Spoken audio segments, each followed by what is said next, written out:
Hi, my name is Emily Bell McCormick, and I am the founder of the Policy Project.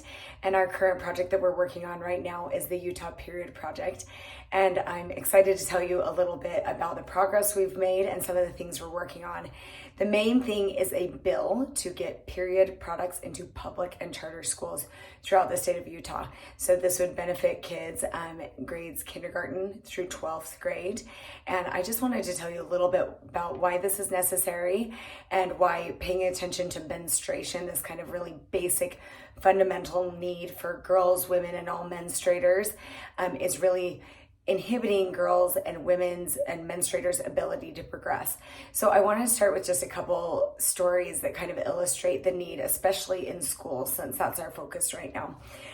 The first one comes from a school nurse, and this is actually quoted, so I'm going to read this to you. It says, or she says, "On a daily basis, I have girls come to the nurse's office for feminine hygiene supplies. On one particular day, a student came to my office. She was embarrassed and bloodstained. The student told me that she lives with her single father. She had mentioned to him multiple times that she needed period products. The student felt like her dad didn't understand what she was going through. She was thankful that she had a place to come to get what she needs when her overwhelmed father wasn't able to supply them for her." This school nurse added that either school nurses like herself or secretaries in the public school are the ones that will supply or donate product, that it's not consistent, but if it's donated, it's coming from them. And when you think about it, the average school nurse in Utah makes $49,000 and the average secretary makes $34,000. So they are the people donating. Another conversation that we had recently was with a custodian in a school here. And she talked about when kids either go out to recess or leave for the day, that she'll spend time almost on the daily wiping blood off of classroom seats. So we're not talking about bathroom seats, we're talking about classroom seats. And finally, a story about a woman named Sarah. Sarah grew up in the Salt Lake City School District, and she was in low-income housing. She lived in a mobile home with parents who were unable to care for her because of addiction issues. And she and her sister talk about how when they were menstruating, they would sit on a couch, they would lay towels or rags on a couch, and they would just lay on the couch and watch television during the days that they're menstruating. So in the state of Utah, we know that chronic absenteeism is considered to be 2 days a month, and that the average period is 3 to 5 days a month. And so these girls, these menstruators that are unable to care for their needs, they're absolutely falling into that pool, and they're unable to, or that affects graduation rates as well. This is an individual problem. Menstruation and the lack of ability to care for it is an individual problem, but it's also a global problem.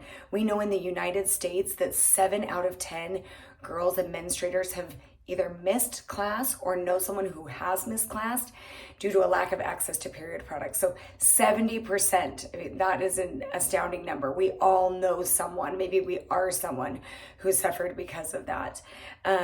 We know that half of the women and children in poverty, about 46%, are choosing between a meal and period products.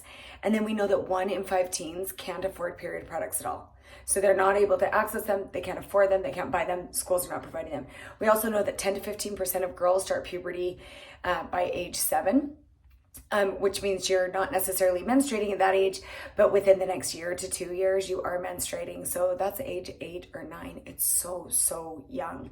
And for girls that are growing up in higher, households that experience more trauma or more difficulty financially, that percentage is like 38%. So it's really tough on the girls that are maybe already being hit hardest.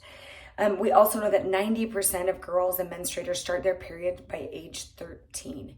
So well before the age that that they're able to work, they're not allowed to be employed at age 13, and yet 90% are menstruating. So unlike going number 1 and number 2, I don't need to explain this to most of you, but unlike number 1 or number 2, you're not able to hold menstruation. It's a lot more like a bloody nose than it is like going pee or poo, right? When it comes, you got to take care of it right then. Otherwise, you're going home. You're not going to stay in school. So right now, schools are not mandated to offer product at all. It is not mandated. And when you consider the way that this functions in our society, I like to think about, what if we took toilet paper out of every single bathroom in our state, but definitely in our schools, right?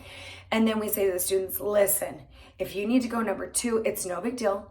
Just run up to the teacher, let him know I need to go number 2. Then they're going to send you to the office. Go to the office and ask the secretary if she or he has toilet paper. And if they do, if they happen to have it, if someone's donated it, then that's great. Just let them know what kind you want. Then hold that in your hand, walk down the hall to the bathroom. Make sure, if you've had an accident, try to clean it up or whatever, but then you can use this toilet paper and then head back to class. Like, we would never, ever ask kids to do that. And yet we're asking them to do that with period products. And that just cannot be how we handle this. It's been on a donation model in the past.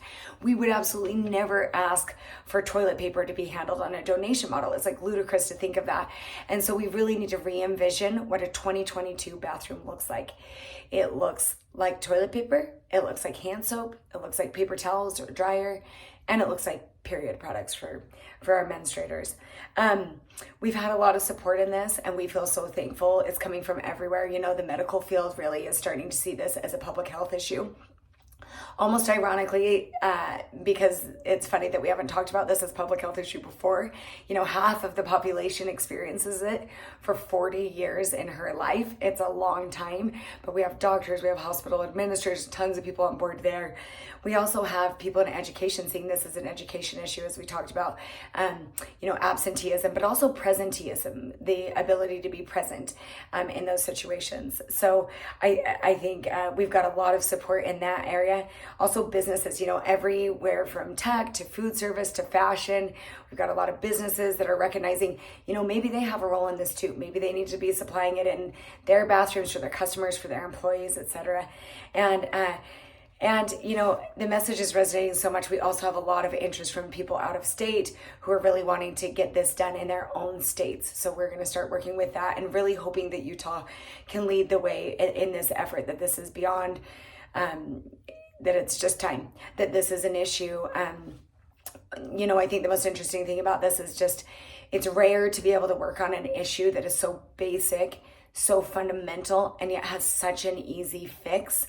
And it's one that everyone can get on board with. It's truly something that has just been an oversight.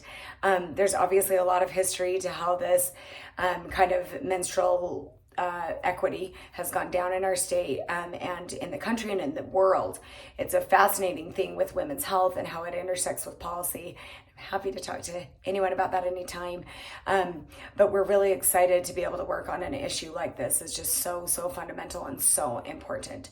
So please join us in our effort to get period products in school. There's a lot more to do as well, and we will welcome any support we can get. Again, thank you so much.